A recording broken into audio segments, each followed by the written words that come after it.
Boa tarde, eu sou a Débora. Eu vou falar um pouquinho sobre o artigo de propriedades elétricas da hexaferrita de bário do tipo M, investigadas por espectroscopia de impedância a baixa temperatura. O meu grupo é composto por mim, o José Augusto e o Marcos Felipe.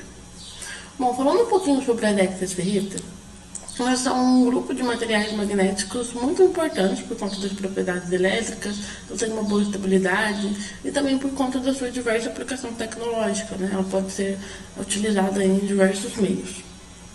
Especificamente falando sobre a do tipo M, ela se destaca por conta de diversos fatores que vão ser mostrados adiante aí. E o objetivo disso é estudar o comportamento, né, elétrico em baixas temperaturas, que ajuda a gente a compreender um pouco sobre os mecanismos de condução e de relaxação também.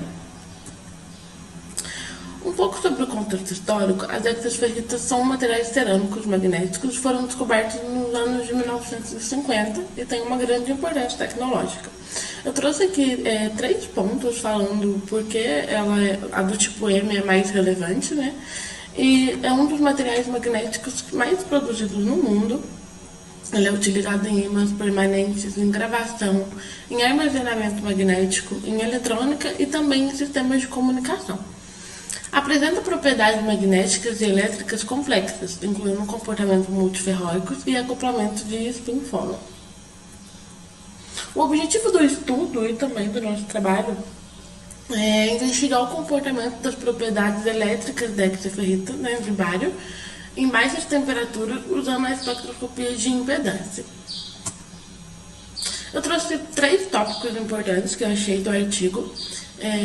O primeiro deles é a importância tecnológica que a hexaferrita de bário do tipo M traz, né? Porque ela é muito utilizada, tanto em eletrônica, tanto na geração de energia, em equipamentos médicos, no sistema de comunicação também. É bem amplo os campos que ela pode, né, ser utilizada.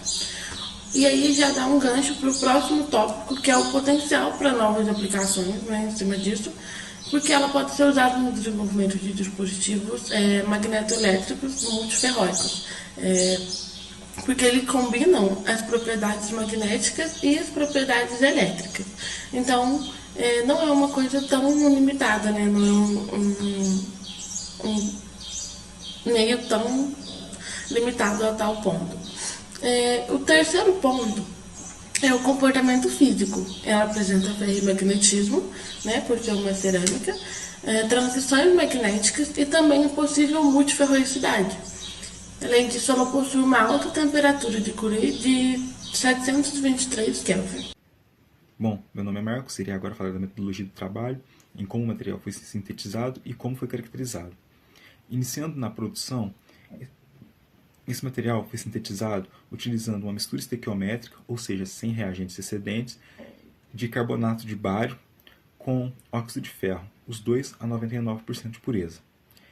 Essa mistura foi triturada de modo que as partículas fiquem com a maior área de contato entre si, facilitando na hora da reação do estado sólido. Essa reação de estado sólido foi feita esquentando o material a 1200 graus por 4 horas. Para a impedância, foi preciso fazer pastilhas específicas, onde essas pastilhas foram feitas por um pastilhador de 10 milímetros de diâmetro, onde foi aplicada uma pressão de 0,95 toneladas força por centímetro quadrado.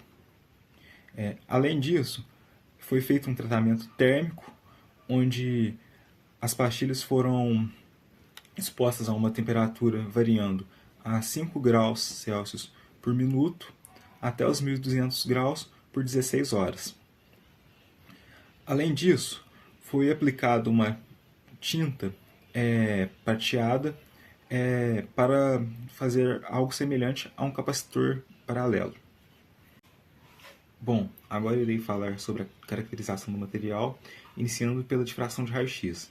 Essa técnica consiste em incidir sobre o material raio-x e esse raio-x acabam se espalhando ao passar pelos planos cristalinos. E com isso, eles acabam gerando interferências construtivas. Essas interferências podem ser medidas e com elas podemos comparar com um modelo teórico e determinar se esse material tem uma pureza aceitável, etc.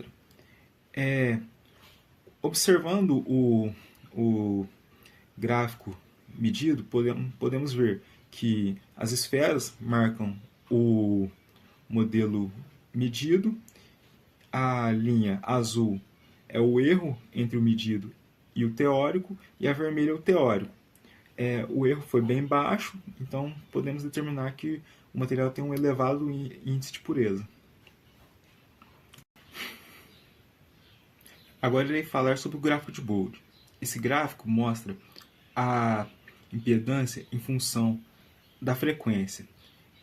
Esse gráfico foi feito para diversas temperaturas e nele mostra que o material tem um comportamento semelhante ao de um semicondutor. Em altas frequências, a impedância diminui conforme aumenta a temperatura. Esse segundo gráfico corresponde à parte imaginária da impedância. Nele é possível observar a reatância do material conforme as frequências e temperaturas. Bom, esse é o gráfico de Nyquist. Ele corresponde à parte real e imaginária da impedância. Nele podemos observar que o raio corresponde à resistência do material. Podemos observar que conforme a temperatura aumenta, esse raio diminui. Ou seja, o material tem um comportamento igual ao de um material semicondutor. Agora eu vou explicar os resultados relacionados à condutividade elétrica da hexaferrita de bário do tipo M, que eu vou chamar aqui de BAM, para simplificar. Os autores do artigo, eles investigaram como a condutividade elétrica dessa cerâmica varia com a temperatura e com a frequência. E o primeiro ponto importante é que a condutividade dela aumentou quando a temperatura aumentou. E esse é perceptível como um comportamento clássico de um material semicondutor, porque nesses materiais a resistência diminui com o aumento da temperatura. Isso acontece por causa de um efeito chamado NTCR, que traduzindo para o português é coeficiente negativo de resistência com a temperatura. E quando a gente analisa a condutividade em função da frequência, o comportamento do material fica dividido em duas regiões principais. Em baixas frequências, a resposta é dominada por condutividade do tipo DC, que é praticamente constante. Então, o material ele é como se fosse um resistor normal. E em altas frequências, a condutividade aumenta significativamente. Isso porque quando o campo elétrico ele começa a variar mais rápido, os portadores de carga, né, eles conseguem fazer alguns saltos entre os sítios da estrutura cristalina, que é o que a gente chama de mecanismo de hopping. E esse mecanismo ele é principalmente muito comum em cerâmicas semicondutoras, porque a condução ela não ocorre por banda, ela ocorre por salto localizado. E no caso, os pesquisadores do artigo, eles obtiveram que a condutividade DC medida a 300 kelvins foi aproximadamente de 6,9 vezes 10 a menos 6 SI por metro, um valor compatível com outras hexaferritas semicondutoras encontradas na literatura. E para entender em mais detalhes como os portadores de carga se movimentam dentro da hexaferrita do BAM, os autores eles fizeram o cálculo da energia de ativação da condutividade DC usando a lei de Arrhenius. Eles construíram um gráfico de logaritmo natural da condutividade DC em função de 1 sobre a temperatura. A inclinação da reta, então, ela iria fornecer a energia de ativação, que seria o que representaria a quantidade mínima de energia que os portadores precisam para conseguir se mover. O valor encontrado foi mais ou menos 0,07 electronvolts. E o interessante desse valor encontrado é que ele é praticamente igual ao valor que foi obtido na análise da parte imaginária da impedância, que foi 0,08 eletronvolts.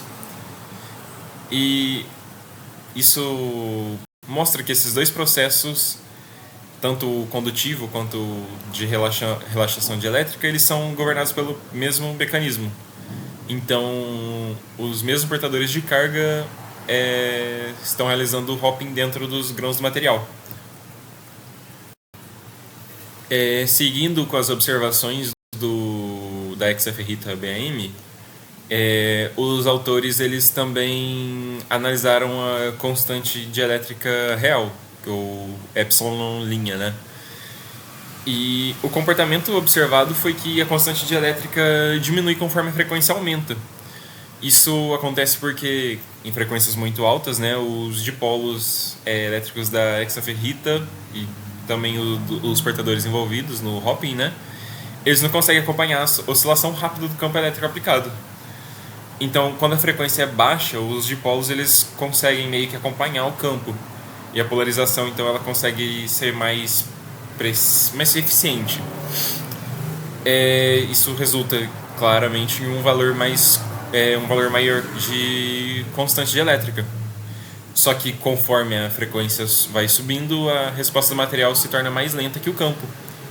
Então a polarização efetiva vai diminuir, reduzindo também o valor do epsilon linha. E de novo, esse é um comportamento muito característico de material cerâmico semicondutor,